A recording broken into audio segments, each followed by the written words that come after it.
Hey everybody, Sean Clark here. Wanted to tell a little story about how I discovered that Nancy Thompson's house from A Nightmare on Elm Street was first used in John Carpenter's Halloween. This was a total fluke, complete coincidence, and had I not stumbled upon this one item that put the two pieces together, no one would ever know that this house had Halloween history. What you're gonna see is a compilation of some film clips and photos I took when this house was on the market in 2005. I think it's a cool look inside the real Elm Street house to get a sense of what it looked like back when they shot A Nightmare on Elm Street, even though they didn't use the inside of that house. It's still pretty cool to see what it looked like. Some of you might have seen the inside of the house if you saw my Horrors Hallowed Grounds episode from 2010, but at that point the house had been completely gutted and remodeled, so it looked nothing like it did back when they shot Elm Street. So, you're probably wondering, what is this mysterious item of the Halloween connection to Nightmare on Elm Street? It was a rocking horse. I went to that house in 2006 when it was on the market. They had an open house, and of course, I wasn't gonna miss the chance to go inside the Elm Street house. So I went, I took a ton of pictures. I took pictures in almost every room just because I wanted to document it.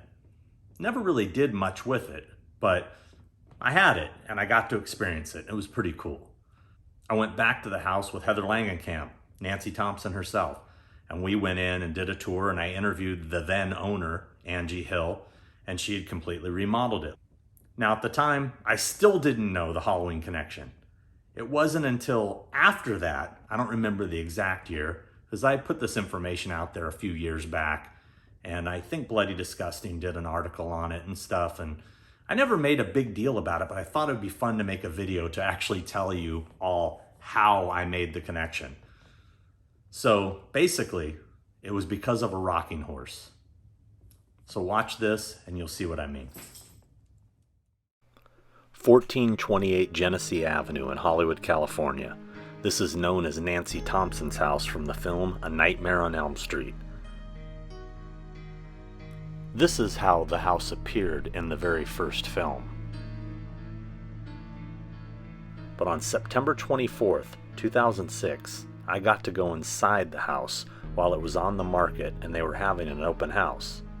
I had to see for myself what it really looked like inside. Now, 99% of the house that you see in the film was all sets. This is the real house, and as you can see, it looked like it was straight out of the 70s or 80s. This kitchen door that she exits from on her way to school is supposed to be on the side of the house, but as you can see, there is no door on the side of the house. But there is a door in the rear.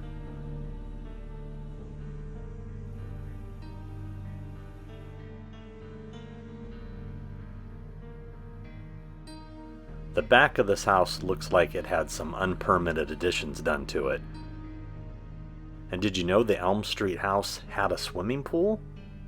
Well, it wasn't in the greatest condition, but there it is.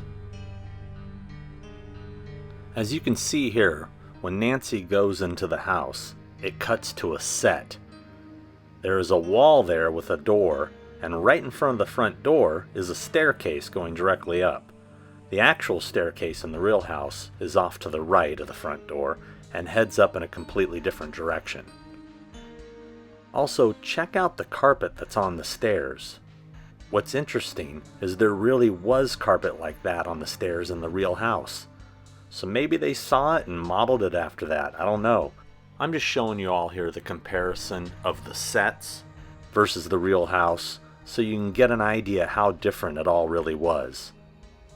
No fans ever got to go in this house back in the day, so nobody really knew what it looked like. I'm going to show you these pictures I took of multiple rooms when it was on the market. I'm telling you what, that shag carpet boy just screams the 70s. It was a real bizarre setting. I believe there was a special needs girl named Kelly that lived there, and every room was filled with stuffed animals and toys. Lots of clowns, too. It seemed like everywhere you looked, more toys, more stuffed animals. Didn't matter what room it was. This dead alien laying on the bed under a Naked Gun poster really has me creeped out. I don't know what that was all about. Now, this was their wall of fame of people that had worked in the house. And there is Nancy's dad, John Saxon. In the middle of this board, there's an autograph from O.J. Simpson, Clint Howard. But if you look down here, there's an autograph from Jamie Lee Curtis. Now, at the time, I had no idea that Halloween was ever filmed in this house. Now, this is Nancy's room, and as you can see, it's a set. Now, this is the interior of Nancy's real room. As she gets up here in the fake room, it cuts to her looking out the real window of the real house.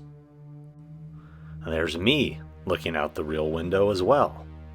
And here's Johnny Depp crawling in the real window. The room was pink, and the bedroom door was near this window, but that's where the closet actually was, as you can see behind me there. You can see that same closet behind Nancy when they do the shot of her through the real window. You can see the closet just over her shoulder. Take a close look here. See right there? There's the closet as she approaches the window.